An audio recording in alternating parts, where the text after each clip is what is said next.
ഒരു ഭരണാധിപൻ്റെ തന്മയത്വം മനസ്സിലാക്കുന്നത് തൻ്റെ ജനതയോടുള്ള അദ്ദേഹത്തിൻ്റെ പ്രതിബദ്ധത അനുസരിച്ചാണ്. ഞാൻ പറഞ്ഞു വരുന്നത് മണിപ്പൂരിനെ കുറിച്ചാണ്.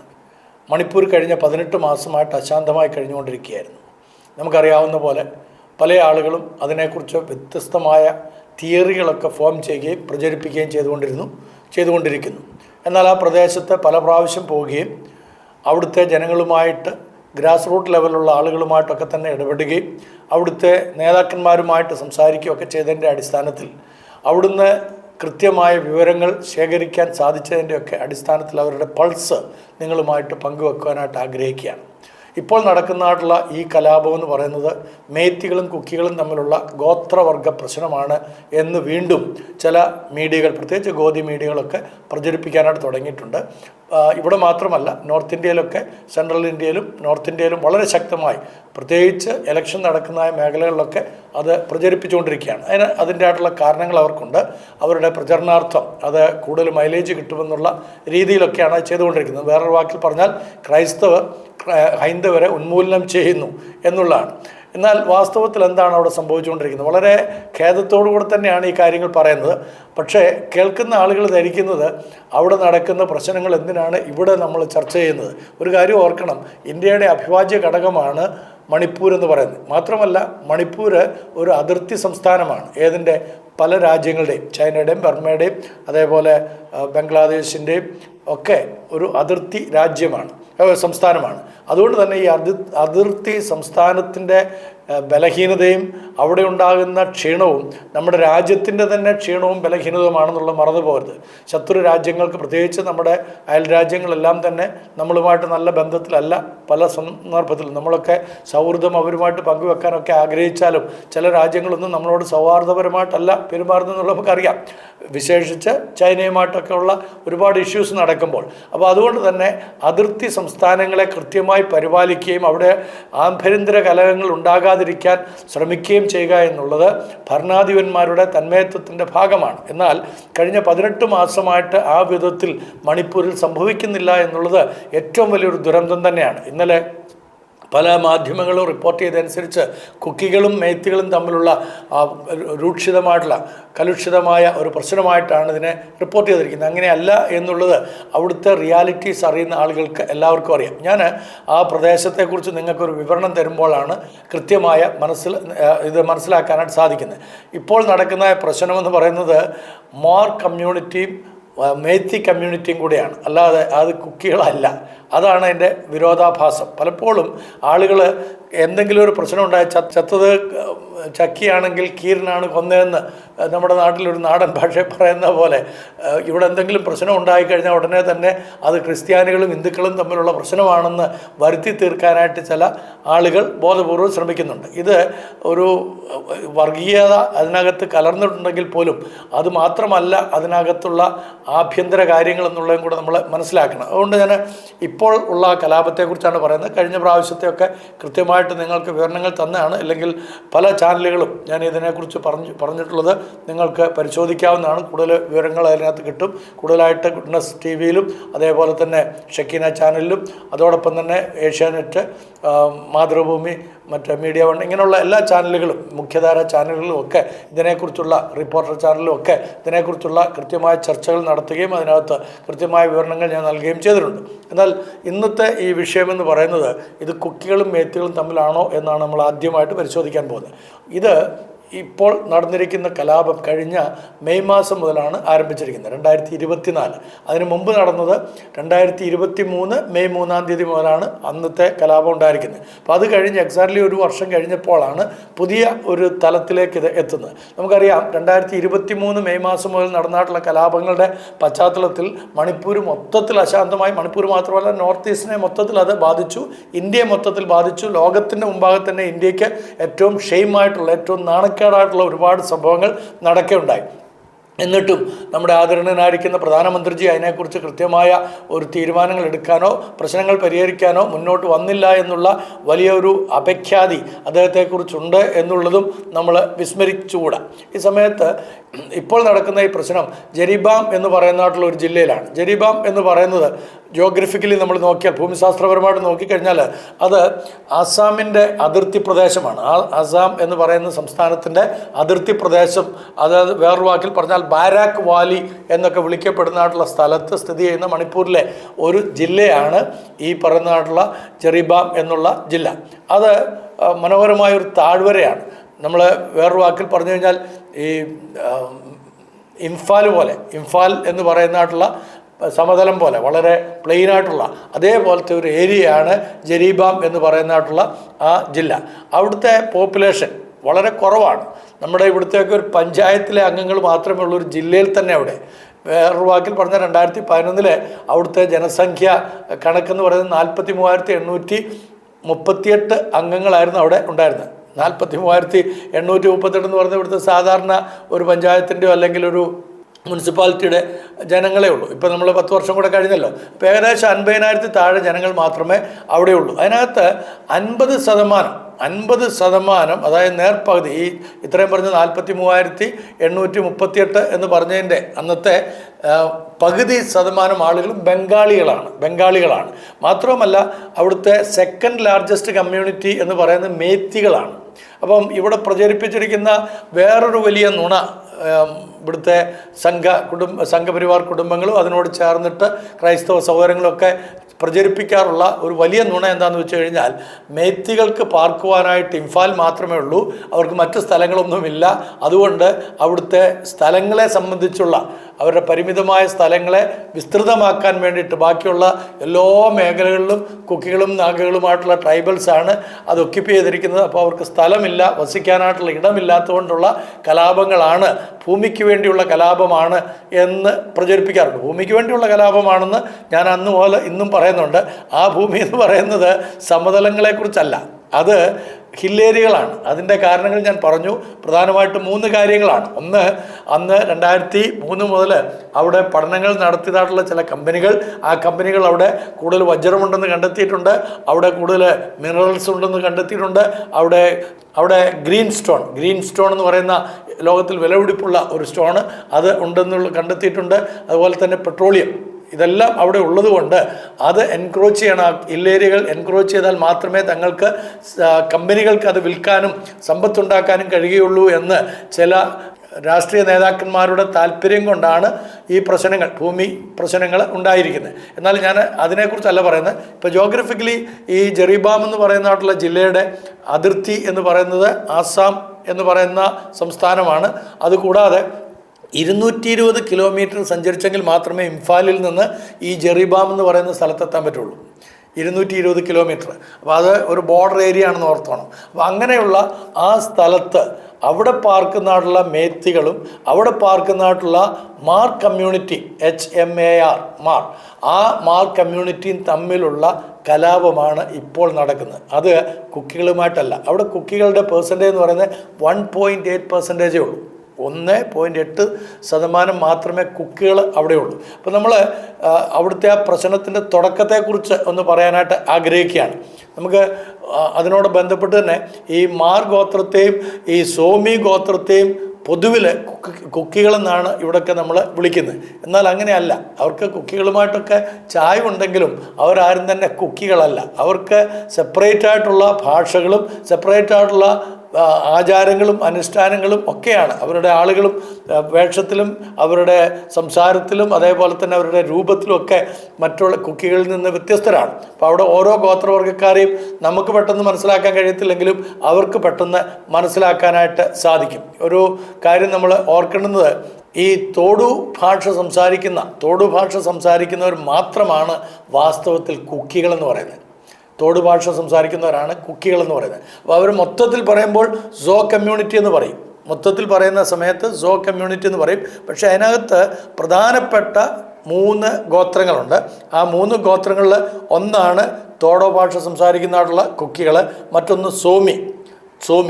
ഈ സോമി ഗോത്രത്തിൽപ്പെട്ട 3 സ്ത്രീകളെയാണ് അവിടെ നഗ്നരാക്കി നടത്തുകയും അതിൽ 2 പേരാണ് മൃഗമായിട്ട് ഉപദ്രവിക്കപ്പെടുകയൊക്കെ ചെയ്ത ഒരു സഹോദരി.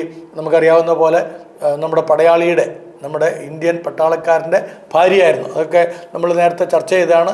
ഈവൻ പ്രധാനമന്ത്രിജി പോലും ആ വിഷയത്തിലാണ് കൃത്യമായിട്ട് പ്രതികരിച്ചത്. ബാക്കിയുള്ള കാര്യങ്ങളൊന്നും അദ്ദേഹം മിണ്ടിയിരുന്നില്ല. മറ്റൊന്ന് നമുക്കറിയാവുന്ന പോലെ ഈ മാർ ഗോത്രമാണ്. ഈ മാർ ഗോത്രം എന്ന് പറയുന്നത് മൂന്നാമത്തെ വേറെ സെക്ടറിയാണ്. അപ്പോൾ ഈ സോമി ഗോത്രത്തിൽ പ്രധാനപ്പെട്ട 2 ഗോത്രക്കാരുണ്ട്. അവർ പെയിൻറ്റ് എന്ന് പറയുന്നതായിട്ടുള്ള ഒരു ഗോത്രം, പെയിൻറ്റ് എന്ന് പറയുന്നതും അതുപോലെ ഗാൻറ്റെ എൻ്റെ ഒരു സ്നേഹിത കിം കാൻറ്റെ എന്ന് പറയുന്നതായിട്ടുള്ള ഒരു MP, ഔട്ടർ മണിപ്പൂരിൽ നിന്നുണ്ടായിരുന്ന ഒരു MP, അവർ ഇപ്പോൾ ഡൽഹിയിലാണ് താമസിക്കുന്നത്. അപ്പോൾ പുള്ളിക്കാരി ഒരു പ്രൊഫസറായിരുന്നു, കോളേജിലെ പ്രൊഫസറായിരുന്നു, ചെറു പ്രായമുള്ള സ്ത്രീയാണ്. അപ്പോൾ പുള്ളിക്കാരിയും ഞാനും കൂടെയൊക്കെയാണ് അന്ന് അവിടുത്തെ നമ്മുടെ മന്ത്രിമാരെയൊക്കെ കാണാനായിട്ടും അമിത്ഷാജിയെ കാണാനായിട്ടൊക്കെ ഡൽഹിയിൽ പോവുകയും ഈ വിഷയത്തെക്കുറിച്ച് സംസാരിക്കുകയൊക്കെ ചെയ്യാനായിട്ട് പോവുകയൊക്കെ ചെയ്തു. അപ്പോൾ കാൻറ്റെ എന്ന് പറയുന്നത് വേറൊരു കമ്മ്യൂണിറ്റിയാണ്. ഇനി ഈ 2023 കലാപത്തിൽ ഈ പ്രിയപ്പെട്ടവരാരും, അല്ലെങ്കിൽ ഈ മാർ കമ്മ്യൂണിറ്റി ആകട്ടെ, ഖാൻറ്റെ ആകട്ടെ, അല്ലെങ്കിൽ സോമി ഗോത്ര വിഭാഗക്കാരാകട്ടെ, അവരാരും തന്നെ ഇൻവോൾവ് ചെയ്തിരുന്നില്ല. അതിനകത്ത് പ്യുവർലി കുക്കികളും മേത്തികളുമായിരുന്നു പ്രധാന കക്ഷികളെന്ന് പറയുന്നത്. ബാക്കി എല്ലാവരും അഫക്റ്റഡ് ആയിട്ടുണ്ട്. ഈവൻ നാഗാസും ഒത്തിരി അഫക്റ്റഡ് ആയിട്ടുണ്ട്. ഞാൻ പറഞ്ഞതുപോലെ നോർത്ത് ഈസ്റ്റ് മൊത്തത്തിൽ അഫക്റ്റഡ് ആയിട്ടുണ്ടായിരുന്നു. എന്നാൽ ഇപ്പോൾ ഉണ്ടായിരിക്കുന്നത് അതല്ല വിഷയം. അപ്പോൾ അന്നത്തെ ഗോത്രവർഗ്ഗക്കാർ, അതായത് കുക്കികൾ അന്ന് പാർത്തിരുന്നത് വിവിധ സ്ഥലങ്ങളായിരുന്നു. ചുരാചാൻപൂർ, അതേപോലെ വിഷ്ണുപൂർ, ഇംഫാലിൽ, അതേപോലെ ടെക്നോപോൾ, മൊറേ, ഇങ്ങനെയൊക്കെ പറയുന്നതായിട്ടുള്ള സ്ഥലങ്ങളിലായിരുന്നു. അതുപോലെ കാങ്കോപ്പി, ഇങ്ങനെയുള്ള സ്ഥലങ്ങളിലൊക്കെ ആയിരുന്നു. അപ്പോൾ അവിടെയൊക്കെയാണ് ഈ കുക്കികളും മേത്തികളും തമ്മിലുള്ള പ്രശ്നം രൂപപ്പെട്ടത്. എന്നാൽ ഇത് ഒരു പർട്ടിക്കുലർ കമ്മ്യൂണിറ്റി, അവർ മാർ കമ്മ്യൂണിറ്റി, അവർ പാർക്കുന്നത് ഈ ഞാൻ നേരത്തെ പറഞ്ഞായിട്ടുള്ള ബോർഡർ ഏരിയ ആയിരിക്കുന്ന ജെറിബാം എന്ന് പറയുന്നതായിട്ടുള്ള സ്ഥലത്താണ്. അപ്പോൾ ഈ ജെറിബാമിൽ അവിടുത്തെ പോപ്പുലേഷൻ ഞാൻ നേരത്തെ സൂചിപ്പിച്ച പോലെ 50% ബംഗാളികളാണ്. അപ്പോൾ അവിടുത്തെ നമ്മളൊരു ഡെമോഗ്രാഫി നോക്കിക്കഴിഞ്ഞാൽ, അല്ലെങ്കിൽ അവിടുത്തെ ഈ മൊത്തത്തിൽ മതാടിസ്ഥാനത്തിൽ ആളുകളെ നമ്മൾ പരിശോധിച്ചു കഴിഞ്ഞാൽ അവിടെ ഏറ്റവും കൂടുതൽ ഉള്ളത് ഹിന്ദുക്കളാണ്, ഹൈന്ദവ സഹോദരങ്ങളാണ്. 48.46% ഹൈന്ദവരാണ് അവിടെ ഉള്ളത്. അത് കഴിഞ്ഞാൽ കൂടുതലുള്ളത് 34.07% മുസ്ലിം സഹോദരങ്ങളാണ് രണ്ടാമത്തെ ഭൂരിപക്ഷമുള്ളത്. അവിടെ ക്രിസ്ത്യൻസ് എന്ന് പറയുന്നത് 13.34 ഉള്ളൂ. അപ്പോൾ അവിടെ ഈ ക്രിസ്ത്യൻസിലേക്ക് വന്നിരിക്കുന്ന എല്ലാം തന്നെ ഈ മാർ കമ്മ്യൂണിറ്റിയിൽ നിന്നുള്ള ആളുകളാണ്. അപ്പോൾ അവർ പിന്നെ അവിടെ സനാമഹിസത്തിൽ വിശ്വസിക്കുന്ന 3.77% ആളുകളുമുണ്ട്. അപ്പോൾ ഈ സനാമഹിസം അവിടെ ശക്തിപ്പെടാനായിട്ട് ഈ അടുത്ത സമയത്തൊക്കെ ഇടയായിട്ടുണ്ട്. അതിനു വേണ്ടിയിട്ടാണ് അരമ്പായ് താങ്കോൽ രൂപീകരിക്കപ്പെട്ടതും. അത്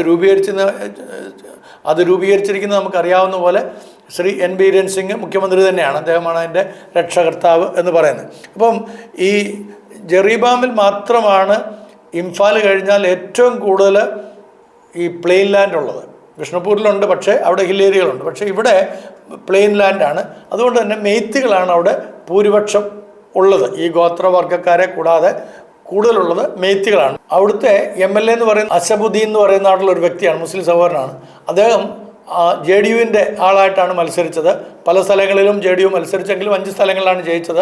ഈ 5 പേരും ജയിച്ച 5 പേരും JDUവിൽ നിന്ന് കൂറുമാറിയിട്ട് അവർ BJPയുടെ അംഗങ്ങളായിട്ട് മാറി. അങ്ങനെ ഭരണകക്ഷത്തേക്ക് അവർ പോവുകയുണ്ടായി. അപ്പം ഈ അസബുദ്ദീൻ അടക്കമുള്ള ആളുകൾ, മുസ്ലിം സഹോദരങ്ങൾ, അതേപോലെ മെയ്ത്തികൾ, അതേപോലെ കുക്കികൾ, അതോടൊപ്പം തന്നെ നാഗാസ്, ഇവരെല്ലാവരും ഐക്യമായിട്ടാണ് ഭരിച്ചുകൊണ്ടിരിക്കുന്നത്. അപ്പോൾ അങ്ങനെ കഴിഞ്ഞുകൊണ്ടിരിക്കുമ്പോഴാണ് ഈ പ്രശ്നങ്ങളെല്ലാം രൂപീകരിക്കുന്നത്. എന്നാൽ ഈ മെയ് മാസത്തിൽ ഉണ്ടായ, ഈ വർഷം മെയ് മാസത്തിലുണ്ടായ പ്രശ്നത്തിൻ്റെ തുടക്കം ഞാനൊന്ന് നിങ്ങളോട് പറയാം. അപ്പോൾ ഈ മെയ് മാസത്തിൽ ഈ ജിരിബാം നദിയിൽ ഒരു ചീഞ്ഞളിഞ്ഞ ബോഡി വരുവാനായിട്ട് ഇടയായിത്തീർന്നു. ചീഞ്ഞ ഒരു ബോഡി വരുവാനായിട്ട് ഇടയായിത്തീർന്നു. അത് കുക്കി യുവാവിൻ്റേതായിരുന്നു. ഒരു ടീനേജ് പ്രായമുള്ള ഒരു കൊച്ചു പയ്യൻ്റെ ഒരു ബോഡിയായിരുന്നു. അപ്പം ഈ കുക്കി സഹോദരങ്ങളെല്ലാം കൂടെ ആരോപിച്ചു ഇത് ചെയ്തിരിക്കുന്ന മേത്തികളാണ്. പക്ഷേ അതിനെക്കുറിച്ചുള്ള അന്വേഷണം കൃത്യമായി നടന്നില്ല. ആരെയും അറസ്റ്റ് ചെയ്തില്ല. കൾപ്രിറ്റിനെ കണ്ടെത്താനായിട്ട് സാധിച്ചില്ല. അപ്പം ആരാണ് കൊലപാതകം നടത്തിയതെന്നറിയാതെ അവർ അതിനെക്കുറിച്ച് പിന്നെ ഇങ്ങനെ മിണ്ടാതിരിക്കുകയായിരുന്നു. അത് കഴിഞ്ഞപ്പോൾ കുറച്ച് നാൾ കഴിഞ്ഞ ഒരു ചില ആഴ്ച കഴിഞ്ഞ സമയത്ത് വേറൊരു മേത്തി സഹോദരൻ്റെ കൈയും കാലും ഛേദിച്ച നിലയിൽ ഒരു ബോഡി കിട്ടാൻ ഇടയായി. അപ്പോൾ അത് കുക്കികളാണ് ചെയ്തിരിക്കുന്നത്, അവർ റിട്രാലിയേറ്റ് ചെയ്തതാണെന്ന് മേത്തികളും ആരോപിച്ചു. അപ്പോൾ ഞാൻ പറഞ്ഞല്ലോ, ആ പ്രദേശത്തുള്ള ആളുകളെക്കുറിച്ച് തന്നെയാണ് അങ്ങോട്ടും ഇങ്ങോട്ടും കലാപം. അല്ലാതെ ഇംഫാലിൽ നിന്ന് ആരും അവിടെ ചെന്നിട്ടല്ല, അല്ലെങ്കിൽ ചിരാച്ചാമ്പൂരിൽ നിന്ന് ചെന്നിട്ടുമല്ല. അവിടെ ജെറീബാമിലുള്ള ആളുകൾ തമ്മിലുള്ള പ്രശ്നങ്ങളാണ്. അപ്പം അത് കഴിഞ്ഞ് രണ്ട് കൂട്ടരും ആരെ അറസ്റ്റ് ചെയ്യാൻ കഴിയാഞ്ഞതുകൊണ്ടും ആരാണിത് ചെയ്തതെന്ന് തെളിവൊന്നും ഇല്ലാത്തതുകൊണ്ടും മിണ്ടാതിരിക്കുന്ന സമയത്താണ് ഒരു ദിവസം വൈകിട്ട് പെട്ടെന്ന് ആരും തന്നെ നനച്ചിരിക്കാത്ത സമയത്ത് ഒരു പറ്റം മെയ്ത്തി സഹോദരങ്ങൾ ഒരുമിച്ച് വന്ന് മാർ ഗ്രാമത്തെയും അതേപോലെ കുക്കി ഗ്രാമത്തെയും ആക്രമിക്കുന്നു. അതേ ജെറീബാം ജില്ലയിൽ തന്നെയുള്ള ഒരു ഗ്രാമത്തെ ആക്രമിക്കുന്നു. അപ്പോൾ ജനങ്ങളെല്ലാം ഓടിപ്പോയി. ജനങ്ങളെല്ലാം ഓടിപ്പോയ സമയത്ത് 3 മക്കളുള്ള ഒരു സ്ത്രീ 3 മക്കളുള്ള ഒരു സ്ത്രീ അവർക്ക് അവർ ഓടാനായിട്ട് മക്കളുമായിട്ട് ഓടിപ്പോവുകയായിരുന്നു. പക്ഷേ അവരുടെ കാലിന് വെടിയേറ്റു. അവർ വീണ് കിടന്നപ്പോൾ അവരെ വളരെ മൃഗീയമായിട്ട്, ചെറുപ്പക്കാരിയാണ്, വളരെ ചെറുപ്പമാണ്, ആ മൃഗീയമായിട്ട് അവരോട് ഇടപെടുകയും, മൃഗീയം എന്ന് പറഞ്ഞു കഴിഞ്ഞാൽ കൂട്ടബലാത്സംഗത്തിന് ഇരയാക്കുകയും അവരുടെ പോസ്റ്റ്മോർട്ടം റിപ്പോർട്ട് അനുസരിച്ച് അസ്ഥികളെല്ലാം തന്നെ, ശരീരത്തിലെ എല്ലുകളെല്ലാം തന്നെ ഒടിഞ്ഞ് നുറുങ്ങിയിരുന്നു. കൂടാതെ അവരുടെ തലയോട്ടി തല്ലിപ്പൊട്ടിച്ചു, അതിന് ശേഷം കത്തിച്ച് കളഞ്ഞു. അപ്പോൾ ഇത് ആ പ്രദേശത്തുള്ള മാർ കമ്മ്യൂണിറ്റിയെ വളരെയധികം വേദനിപ്പിച്ചു. അതിനകത്തുള്ള മിലിറ്റൻ്റ് ഗ്രൂപ്പായിട്ടുള്ള ചെറുപ്പക്കാർ അവരെന്ത് ചെയ്തു? അവർ നേരെ വന്ന് ഈ CRPFൻ്റെ ക്യാമ്പിന് നേരെ കല്ലെറിഞ്ഞു. അതിൻ്റെ കാരണമുണ്ട്. അവർ കല്ലെറിഞ്ഞതിന് അവർ പറയുന്ന കാരണം, അല്ലെങ്കിൽ CRPFൻ്റെ ക്യാമ്പിലേക്ക് ഉപദ്രവിച്ചതിൻ്റെ, ആക്രമണം നടത്തിയതിനെ കുറിച്ചുള്ള റിപ്പോർട്ട്, അവിടുത്തെ റിപ്പോർട്ടുകൾ വരുന്നത് എങ്ങനെയാണ്? ഇവരെല്ലാം, ഈ മാർ കമ്മ്യൂണിറ്റിയിലുള്ള ആളുകൾ എല്ലാവരും തന്നെ അവിടെ വിട്ട് ആസാമിലേക്കൊക്കെ പോയതായിരുന്നു. അവിടെ പ്രശ്നങ്ങൾ ഉണ്ടായ സമയത്ത് മെയ് മാസം ആരംഭത്തിൽ. അപ്പം അവർ പോയി കഴിഞ്ഞപ്പോൾ CRPFൻ്റെ നേതൃത്വത്തിൽ അവരെല്ലാം മടക്കി കൊണ്ടുവന്നിട്ട് പറഞ്ഞു, ഞങ്ങൾ നിങ്ങൾക്ക് പ്രൊട്ടക്ഷൻ തന്നോളാം, ഞങ്ങൾ നിങ്ങൾക്ക് ചുറ്റുമുണ്ട്, ആരും നിങ്ങളെ ആക്രമിക്കുകയില്ല, ഉപദ്രവിക്കുകയില്ല എന്ന് കൃത്യമായിട്ട് അവർക്ക് മെസ്സേജ് കൊടുത്തതിൻ്റെ അടിസ്ഥാനത്തിലാണ് ഇവരെല്ലാവരും മടങ്ങി വരുന്നത്. ഇവർ വന്നു കഴിഞ്ഞപ്പോൾ CRPFൻ്റെ നേതൃത്വത്തിൽ വരുന്നതായിട്ടുള്ള കലാപക്കൂട്ടത്തെയാണ് ഇവർ കാണുന്നത്, ഈ മാർ കമ്മ്യൂണിറ്റി കാണുന്നത്. അപ്പോൾ അവർക്ക് സംരക്ഷണം കൊടുക്കേണ്ടുന്ന ആളുകളുടെ മുമ്പിൽ തന്നെ ഇവരെ വെടിവെച്ചിടുന്നു, അവരെ ഓടിക്കുന്നു, അവരെ ലൂട്ട് ചെയ്യുന്നു, അവിടുത്തെ സാധനങ്ങളെല്ലാം എടുത്തുകൊണ്ട് പോകുന്നു, മോഷ്ടിച്ചു കൊണ്ടുപോകുന്നു. ഇതെല്ലാം കൂടെ കണ്ടു കഴിഞ്ഞപ്പോഴത്തേക്കാണ് ചെറുപ്പക്കാരെല്ലാവരും വയലൻ്റ് ആകുകയും അങ്ങനെ അവർ ഈ CRPFൻ്റെ ക്യാമ്പിലേക്ക് കല്ലെറിയുകയും ചെയ്തു. അപ്പോൾ CRPFൻ്റെ ക്യാമ്പിനെ നേരെ കല്ലെറിയുന്ന സമയത്ത് തന്നെ CRPF വളരെ കോഷ്യസ് ആയിരുന്നു. അവരെന്ത് ചെയ്തു? തിരിച്ച് വെടിവെച്ച് കഴിഞ്ഞപ്പോൾ 10 ചെറുപ്പക്കാരതിനകത്ത് കൊല്ലപ്പെട്ടു. മാർ കമ്മ്യൂണിറ്റിയിൽ നിന്ന് 10 പേര് കൊല്ലപ്പെട്ടു. 10 എന്നും പറയുന്നു, അതിൽ കൂടുതലുണ്ടെന്നും പറയുന്നു. പക്ഷേ 10 പേരെയാണ് ഐഡൻറ്റിഫൈ ചെയ്തതെന്നുള്ളത് റിപ്പോർട്ട് പറയുന്നത്. അപ്പോൾ എന്തായിരുന്നാലും അത് വലിയൊരു പ്രശ്നമായി. അപ്പോൾ എന്തായി?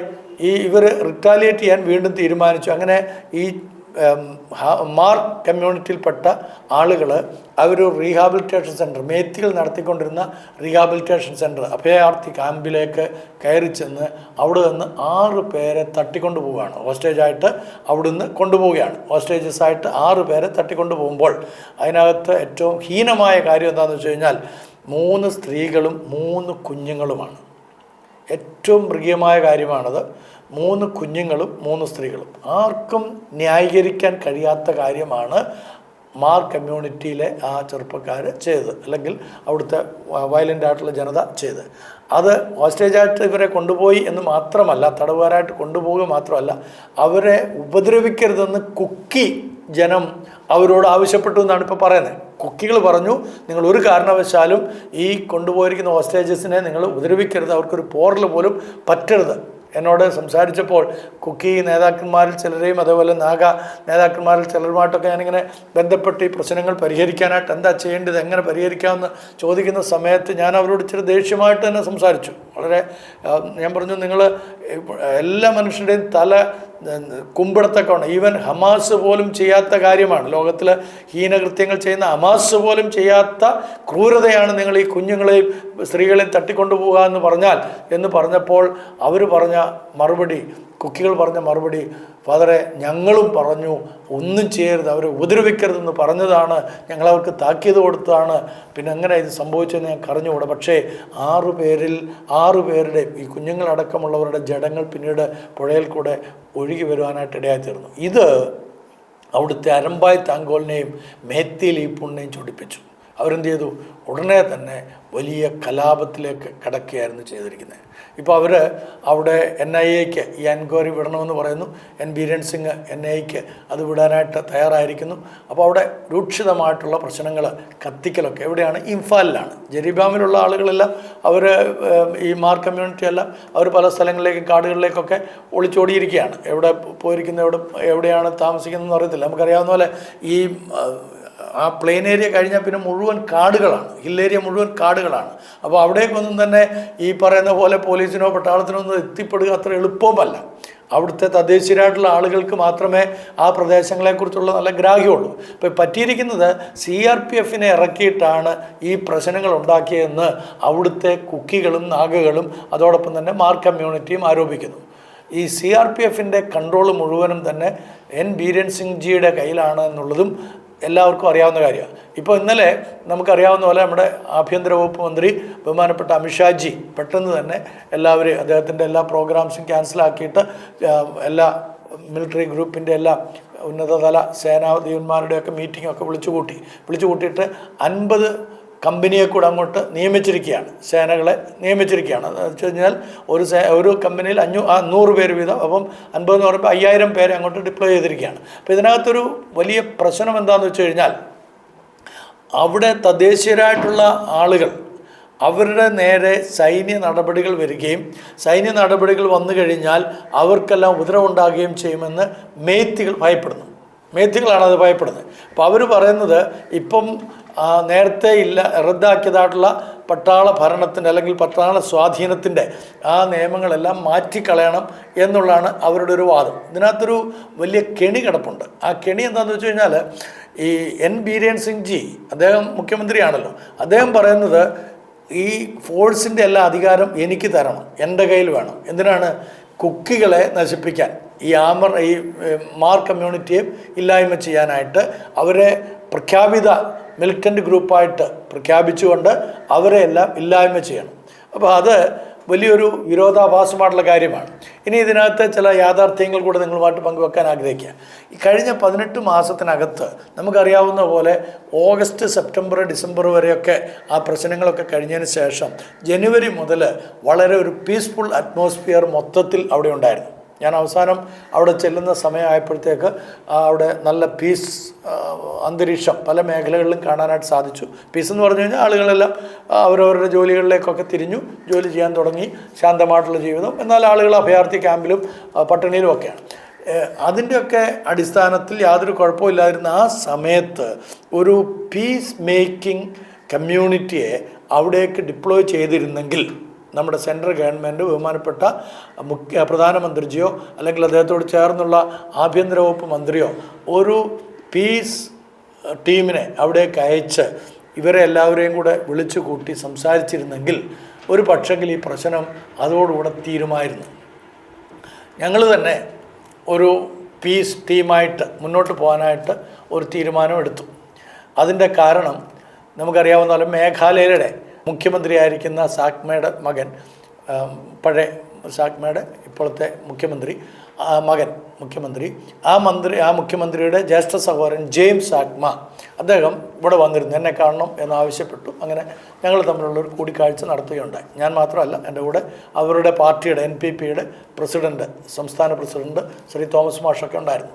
അപ്പോൾ ഞങ്ങൾ ഇതിനെക്കുറിച്ച് എങ്ങനെയാണ് അവിടെ ഒരു സമാധാനം കൊണ്ടുവരാൻ കഴിയുക, ഞാൻ അതിൻ്റെ ചില ഫോർമുലാസൊക്കെ മുന്നോട്ട് വെച്ചു. ഇന്ന പോലെ ചെയ്ത് കഴിഞ്ഞാൽ, കാരണം അവിടുത്തെ പൾസ്, എല്ലാവരുടെയും പൾസ് മനസ്സിലാക്കിയിട്ടാണ് അങ്ങനെ ഒരു കാര്യം പറയുന്നത്. അദ്ദേഹത്തിന് അത് പൂർണ്ണമായിട്ട് ബോധ്യമായി. അദ്ദേഹം പറഞ്ഞു, ഇത് നല്ലൊരു പ്രപ്പോസലാണ്, നമ്മളത് സർക്കാർ തലത്തിൽ തന്നെ മൂവ് ചെയ്യാം, അതുകൊണ്ട് അച്ഛൻ ഞങ്ങളുടെ കൂടെ നിൽക്കണം, അച്ഛൻ ഞങ്ങളുടെ കൂടെ വരണം. അങ്ങനെ സെപ്റ്റംബർ 10-ാം തീയതി ഞങ്ങൾ പോകാനായിട്ട് ടിക്കറ്റെല്ലാം ബുക്ക് ചെയ്തു. 10-ാം തീയതി രാവിലെ അവിടെ നിന്ന്, വൈകിട്ടാണ് എൻ്റെ ഫ്ലൈറ്റ്, രാവിലെ അവിടെ നിന്ന് മെസ്സേജ് വരുന്നു, നമ്മുടെ പോക്ക് ക്യാൻസൽ ചെയ്യുകയാണ്.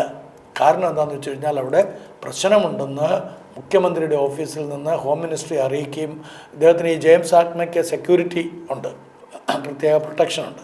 അപ്പം അദ്ദേഹം ഒരു സെക്യൂരിറ്റി ഉള്ള വ്യക്തി ആയതുകൊണ്ട്, പ്രൊട്ടക്ഷൻ ഗ്രൂപ്പിൽപ്പെട്ട ആളായതുകൊണ്ട് അദ്ദേഹത്തിനും അദ്ദേഹത്തിൻ്റെ കൂടെ വരുന്നവർക്ക് അവിടെ പ്രവേശിക്കാൻ കഴിയുകയില്ല എന്ന് ഹോം മിനിസ്ട്രിയിൽ നിന്ന് പറഞ്ഞ് അദ്ദേഹത്തെ ആ യാത്രയിൽ നിന്ന് തടഞ്ഞിരിക്കുന്നു എന്ന് പറഞ്ഞ് മെസ്സേജ് വന്നു. അതെനിക്ക് വലിയ സങ്കടമായി.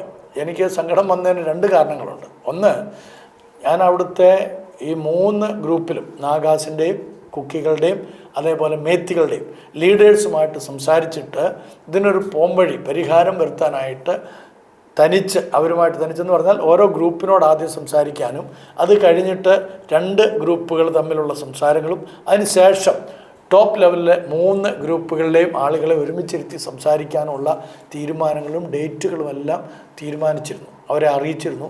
അവർ ആ വിധത്തിൽ അത് ക്രമീകരിക്കുകയും ചെയ്തിരുന്നു. അപ്പം അത് ക്രമീകരിക്കപ്പെട്ടതിൻ്റെ ഒരു കാരണം എന്നോടുള്ളൊരു ക്രെഡിബിലിറ്റി കൊണ്ടാണ്. ഞാൻ പറഞ്ഞ കാര്യങ്ങൾ അവർക്ക് അക്സെപ്റ്റബിൾ ആയതുകൊണ്ടാണ്, ക്രെഡിബിലിറ്റി ഉണ്ട് എന്നുള്ളതുകൊണ്ടാണ് അത് ചെയ്തത്. പക്ഷേ ഈ ഒരു പോക്ക് തിരസ്കരിക്കപ്പെട്ടപ്പോൾ, തടയപ്പെട്ടപ്പോൾ അതിനകത്തൊരു വലിയ വിഘാതം വന്നു. അതിനകത്ത് ചില പ്രൊഫസർമാരുണ്ടായിരുന്നു, ലീഡേഴ്സ്, പൊളിറ്റിക്കൽ ലീഡേഴ്സ് ഉണ്ട്, അതുകൂടാതെ ചർച്ച് ലീഡേഴ്സിൻ്റെ കാര്യം കൂടെയാണ് സംസാരിക്കുന്നത്. കാരണം അവിടെ ചർച്ചുമായിട്ട് റിലേറ്റഡാണ് കൂടുതൽ ആളുകളും. അപ്പോൾ അതുകൊണ്ട് അവരെ കൂടെ കണക്കിലെടുത്താൽ ഈ പ്രശ്നം പരിഹരിക്കാൻ കഴിയുള്ളൂ. അപ്പോൾ ചർച്ച് ലീഡേഴ്സിലെ പ്രൊഫസേഴ്സായിട്ടുള്ള ചില ആളുകൾ വളരെ സങ്കടപ്പെട്ടുകൊണ്ട് 11-ാം തീയതി രാവിലെ എന്നെ വിളിക്കുന്നു.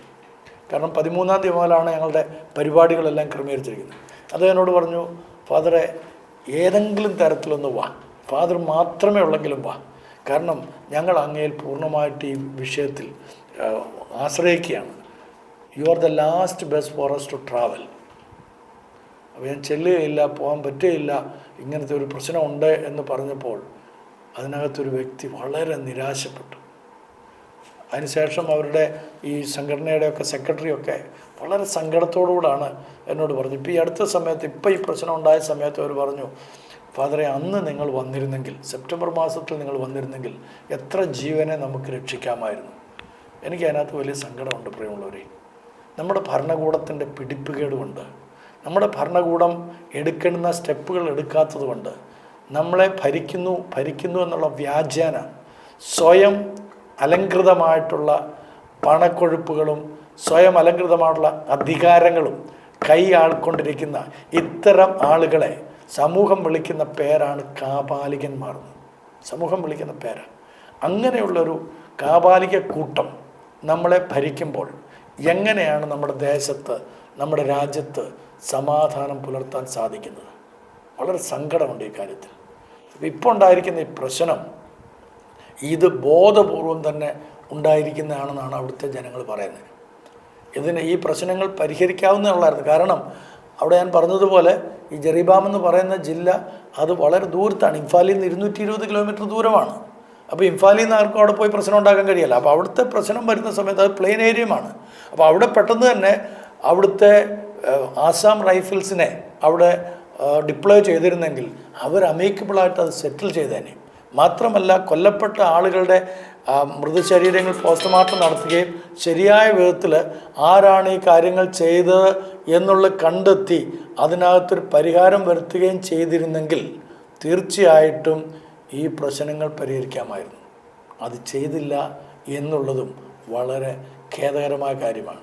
അപ്പോൾ ഈ കലാപങ്ങൾ ഉണ്ടാക്കാനായി ചില ആളുകൾ ആസൂത്രിതമായി ഭരണകൂടത്തിൻ്റെ പക്ഷത്തു നിന്ന് തന്നെ മുന്നോട്ട് വരുമ്പോൾ എങ്ങനെയാണ് ഒരു ജനത സ്വസ്ഥമായി കഴിയാൻ സാധിക്കുക? നിങ്ങൾ ഉത്തരം പറഞ്ഞാൽ മതി. വിമർശനങ്ങളൊക്കെ നിങ്ങൾക്കാകാം, നിങ്ങൾ വിമർശിക്കുമെന്ന് എനിക്കറിയാം. പക്ഷേ യാഥാർത്ഥ്യം ഇതാണ്, സത്യം ഇതാണ്. ഈ സത്യത്തെ തൃണവൽക്കരിച്ചുകൊണ്ട് നിങ്ങൾ എത്ര വിമർശനങ്ങൾ എൻ്റെ പേർക്ക് ഉന്നയിച്ചാലും ശരി, ഈ യാഥാർത്ഥ്യത, ഈ സത്യം 3-ാം നാൾ ഉയർത്തെഴുന്നേൽക്കും. ഇപ്പം ഇന്ന് സംഭവിച്ചിരിക്കുന്ന കാര്യം, പ്രിയപ്പെട്ട ബീരൻ സിംഗ് സെൻട്രൽ ഗവൺമെൻറ്റിനെ ചലഞ്ച് ചെയ്തിരിക്കുകയാണ്. സെൻട്രൽ ഗവൺമെൻറ്റിനെ ചലഞ്ച് ചെയ്തിട്ട് ഒരു മുഖ്യമന്ത്രി ഇപ്പോഴും അധികാരത്തിന് കീഴിലിരിക്കുന്നു. അദ്ദേഹത്തിന് പിന്തുണ ഇല്ല. 20 പേര് താഴെയുള്ളായിരുന്നു ഇന്നലെ MLA-മാർ അദ്ദേഹം വിളിച്ച മീറ്റിങ്ങിൽ. 20 പേര് താഴെയുള്ളൂ. 60 അംഗങ്ങളുള്ള നിയമസഭയിൽ 20 പേര് പോലും അദ്ദേഹത്തിന് പൂർണ്ണ പിന്തുണ ഇല്ലാത്തവരാണ്.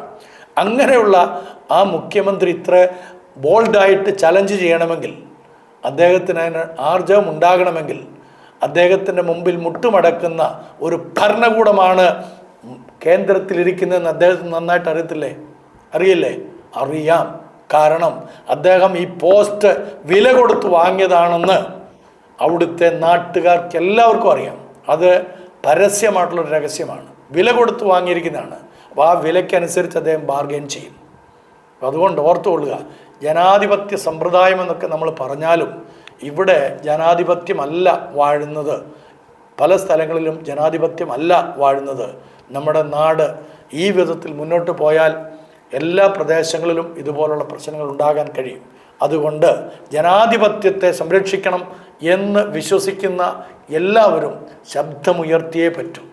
എന്നതിനു വേണ്ടിയിട്ട് സുരക്ഷിതമായിട്ടുള്ള ജനാധിപത്യപരമായിട്ടുള്ള നീതിപൂർവമായ ഭരണം കാഴ്ചവെക്കാൻ ഭരണാധിപന്മാർ ഉണർന്ന് പ്രവർത്തിക്കണം. അവരെ സോഷ്യൽ ഓഡിറ്റിങ്ങിന് വിധേയരാക്കണം. അവരുടെ കരങ്ങൾ അശുദ്ധമല്ല എന്ന് ലോകത്തിന് ബോധ്യം വരണം. നമ്മുടെ സമ്മതിദാനം മേടിച്ചുകൊണ്ടാണ് ഇവർ അധികാരത്തിൽ കയറുന്നത്. നമ്മളിടുന്ന വോട്ടുകൾ വാങ്ങി അധികാരത്തിൽ വരുന്നവർ നമ്മളെ വിൽക്കുമ്പോൾ, നമുക്ക് വേണ്ടി വില വാങ്ങിക്കുമ്പോൾ, നമ്മളെ കൊല്ലുവാൻ കൊടുക്കുമ്പോൾ എന്ന് പറഞ്ഞു കഴിഞ്ഞാൽ ഒരു സമൂഹത്തെ ഒറ്റിക്കൊടുക്കുമ്പോൾ അത് ഈ സമൂഹത്തിൽ വലിയ വിള്ളലുകൾ ഉണ്ടാക്കും, വലിയ പ്രശ്നങ്ങളുണ്ടാക്കും.